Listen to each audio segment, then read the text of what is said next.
Sejak tercetusnya wabak COVID-19, Perkhidmatan Kesihatan Malaysia yang diiktiraf antara yang terbaik di dunia menyaksikan kemampuan dan peranan anggota kesihatan memberikan perkhidmatan di tahap maksimum. Walaupun memerangi pandemik itu belum berjaya sepenuhnya, namun setiap langkah pengurusan dan persediaan dilakukan Kementerian Kesihatan membuktikan pengiktirafan diberi kepada Malaysia adalah selayaknya.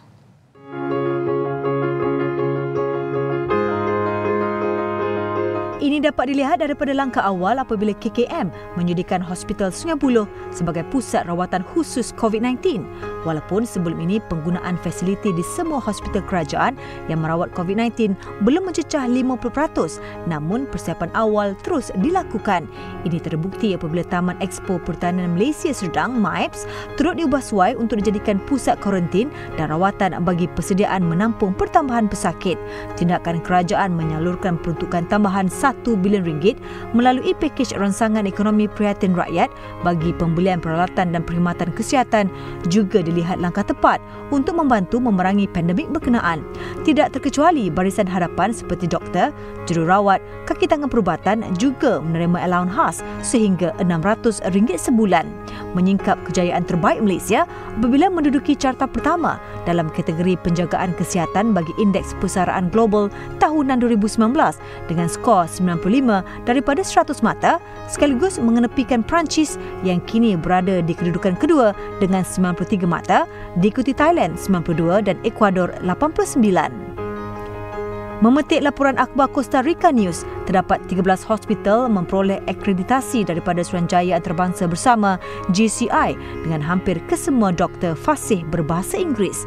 Selain itu, harga preskripsi di Malaysia adalah rendah, iaitu sebahagian daripada harga di Amerika Syarikat. Kos dan juga kualiti perkhidmatan juga dilihat sangat baik dengan ahli farmasi terlatih dan berpengetahuan. Pertubuhan Kesihatan Sedunia WHO turut mengiktiraf pasukan penyelidik tempatan yang menghasilkan platform sehenti untuk data dan berita berkaitan COVID-19 dikenali Corona Tracker. Laman webnya bertindak sebagai portal untuk orang ramai mengetahui perkembangan berita terkini mengenai COVID-19 serta mengumpul data untuk analisis lanjut.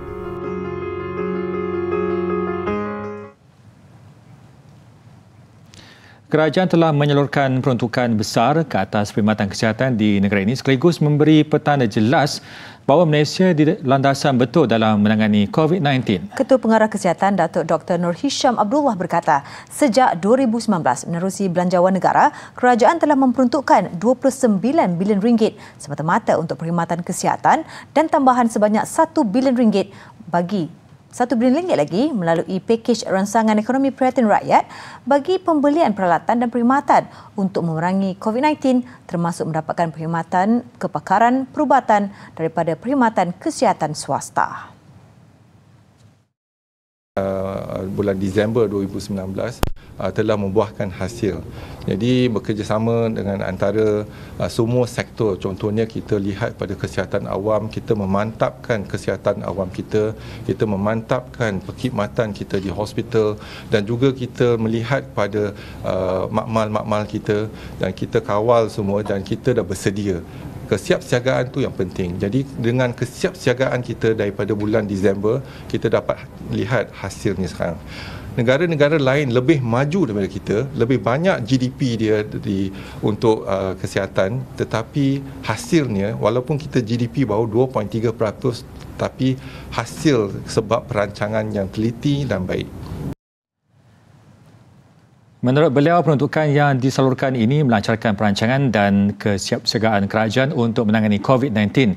Ini termasuklah pada Disember tahun lalu memberikan perancangan meliputi kesiapsiagaan hospital, menyediakan kaedah pengesanan COVID dan penyediaan 48 makmal ujian. Perancangan teliti ini secara tidak langsung dapat dilihat apabila tiada kes mendadak sekaligus menyangkal ramalan dikeluarkan JP Morgan dan Pertubuhan Kesihatan Sedunia WHO bahawa akan berlaku peningkatan mendadak angka positif COVID-19 pada pertengahan April ini.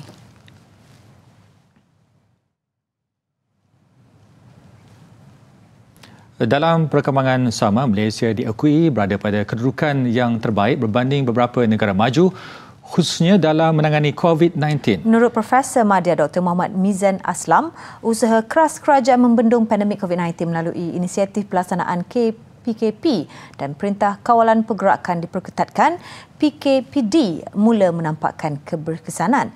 Ia turut disokong oleh komitmen kerajaan menerusi Kementerian Kesihatan yang menyediakan pelbagai inisiatif termasuk penyediaan fasiliti rawatan dan pusat isolasi yang berkualiti tinggi. Katanya trend itu sekaligus mengetepikan ramalan aktuari beberapa agensi dunia seperti JP Morgan yang menjangkakan berlaku peningkatan kes jangkitan akibat gelombang ketiga pada pertengahan bulan April. Tahniah yang cukup besar kepada kerajaan Malaysia kerana telah mengambil pelbagai inisiatif yang dilihat sangat baik, sangat terkedepan berbanding beberapa negara lain. Dan kita mempunyai juga satu masyarakat yang saya tidak nafikan, masyarakat yang cukup patuh. Malah katanya setiap lapisan masyarakat, syarikat-syarikat swasta dan badan bukan kerajaan NGO juga berperanan besar membantu kerajaan dalam memutuskan rantaian COVID-19. Dan ini memberikan satu natijah yang baik dalam pengawalan COVID-19 ini. Dan juga seterusnya kita melihat bagaimana kerjasama yang telah dilakukan di antara sektor swasta dan juga kerajaan telah membuahkan hasil yang cukup cemerlang. Dan ini adalah merupakan salah satu kunci kepada kejayaan Malaysia. Tambahnya, bagi mendapatkan kesepaduan di antara negara-negara dalam menghasilkan satu keputusan untuk mengekang COVID-19, isu berkaitan konflik perlu diketepikan. Justru kerajaan perlu mengambil contoh China di mana pusat penyebaran asal pandemik COVID-19 berjaya mengatasi masalah itu. Kita tidak boleh sama sekali bergantung sepenuhnya kepada negara-negara barat, tetapi juga harus melihat, Malaysia terutama sekali harus melihat dengan negara China yang telah berjaya sebenarnya mengatasi masalah COVID ini. Jadi kesepaduan, research, kerjasama, pendidikan dan apa-apa yang berkaitan perlu dibangunkan dengan negara China terutama sekali, termasuklah negara barat dengan inisiatif yang diambil oleh WHO itu sangat baik. Malah seterusnya kerjasama dengan negara